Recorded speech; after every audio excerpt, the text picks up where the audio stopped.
અમારા લોકો અહીંયા 30 તારીખથી આજે 4-5 દિવસથી ધક્કા ખાય છે, કેમ તમને ખબર નથી પડતી? દરરોજ કરો. સરકારને તમે કહો ભાઈ અહીંયા કેન્દ્ર નથી ચાલતા, એ સરકારને વાત કરો.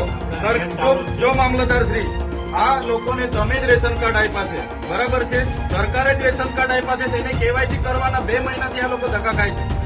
આધાર કાર્ડ આપણે જ આપ્યા છે, સરકારને કહો આપણે જ આપ્યા છે, તેને અપડેટ કરાવવાની શું જરૂર પડી ગઈ છે?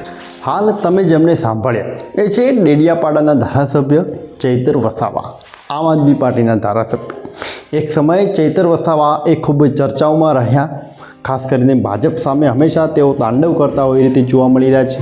લોકસભાની ચૂંટણી વખતે ભરૂચ બેઠકમાંથી તેમને દાવેદારી નોંધાવી હતી અને ખૂબ આક્રમકતાથી તેઓ લડ્યા હતા. લગભગ એવું લાગતું હતું કે તેમની જીતવાની સંભાવના ખૂબ વધારે છે.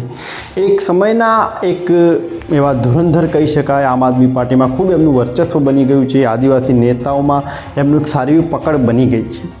અચાનક ચૈતર વસાવાએ અચાનક જ ડેડિયાપાડાના વિસ્તારમાં આવેલી મામલતદાર કચેરી ખાતે તેમને અચાનક ત્યાં પહોંચી વળ્યા, ઓચિંતી મુલાકાત કરી અને હાલ જે રીતે મામલતદાર કચેરીઓમાં જે રીતે આધાર કાર્ડ, રેશન કાર્ડની સાથે જે લિંકની જે કેવાયસી કરવાની જે પ્રક્રિયા શરૂ થઈ છે, એના કારણે ખૂબ લાંબી લાઈનો જોવા મળી રહી છે.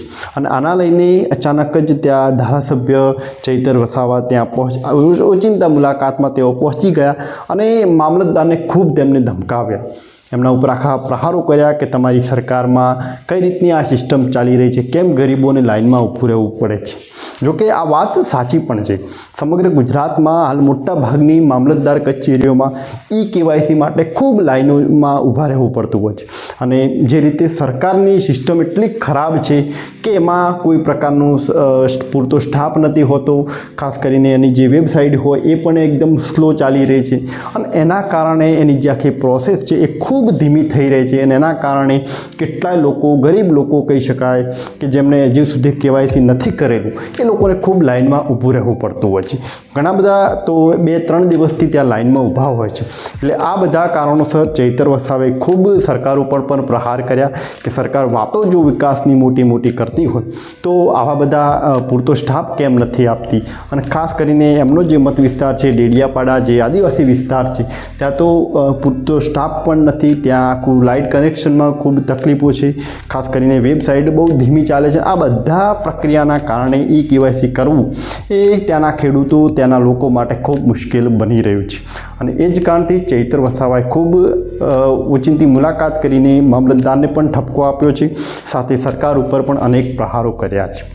જોકે આમાં કંઈ સરકારની પણ જોકે ખાસ ભૂલ ન કહેવાય, કેમ કે એક પ્રકારે ડિજિટલ કરવા માટે કેવાયસી, આધાર કાર્ડ, રેશન કાર્ડ આ બધાની ખૂબ જરૂર તો છે જ, પરંતુ સરકાર જે રીતે ડિજિટલ કરવામાં જે પ્રક્રિયા જે એકદમ ફાસ્ટ રીતે કરવાનો પ્રયત્ન કરી રહી છે, પરંતુ એની સાથે ભારતીય જનતા પાર્ટીમાં ખૂબ ભ્રષ્ટાચાર થઈ રહ્યો છે અને એના કારણે એમાં જે સ્ટાફને, જેમાં વેબસાઇટ ધીમી ચાલવી, એની જે આખી પ્રોસેસ સિસ્ટમ છે એમાં કોઈ એક પ્રકારનો વિકાસ નથી. એ ખૂબ જૂની સિસ્ટમને એના કારણે જે લોકોને ખૂબ તકલીફ ભોગવવી પડતી હોય છે.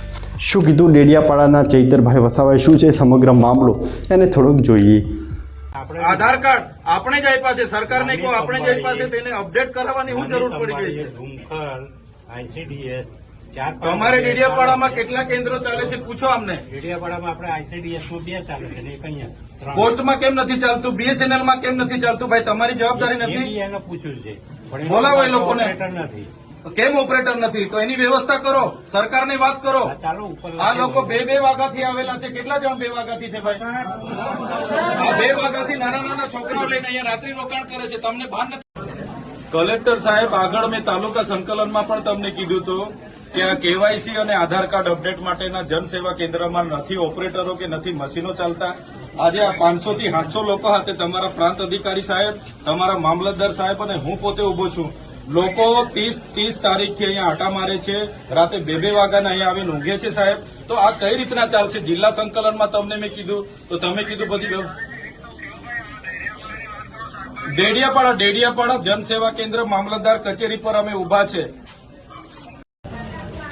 અમારા કાર્યાલય પર અહીંના ખેડૂત આગેવાનો, બાળકો અને વાલીઓ હમણાં આવ્યા અને એમણે કીધું કે જે કેવાયસીની પ્રક્રિયા છે, આધાર કાર્ડ અપડેટની પ્રક્રિયા છે, નામ સુધારવાની પ્રક્રિયા છે અને ખેડૂત રજીસ્ટરની પ્રક્રિયા છે, અહીંયા કોઈ પણ સોફ્ટવેર ચાલતું નથી, નથી ઓપરેટરો કે નથી કંઈ, માત્ર ડેડિયાપાડા તાલુકા ખાતે એક કેન્દ્ર ચાલે છે અને અહીંયા 500 લોકો 2-3 વાગ્યાના આવીને અહીંયા રાત્રિ રોકાણ કરે છે. કેટલાક લોકો 4-4, 3-3 દિવસના અહીંયા આટા મારે છે. ત્યારે અમે સરકારને કહેવા માંગીએ છીએ, આગળ એમણે આધાર કાર્ડ અપડેટની પ્રક્રિયા ચાલુ કરી, થોડા 1 મહિના પહેલા રેશન કાર્ડ કેવાયસીની પ્રક્રિયા ચાલુ કરી, હમણાં ખેડૂત રજીસ્ટરની પ્રક્રિયા ચાલુ કરી છે. તો જે પણ સરકાર કરવા માંગે છે એના માટે પહેલા પૂરતા સાધનોની વ્યવસ્થા કરે, પૂરતા સ્ટાફની વ્યવસ્થા કરે અને પછી જાહેરાત કરે તો અમારા લોકો સમયે આવીને કરાવી જાય. હવે છેલ્લા 6 મહિનાથી અહીંના લોકોએ આટા ફેરા મારીને થાકી ગયા છે. આધાર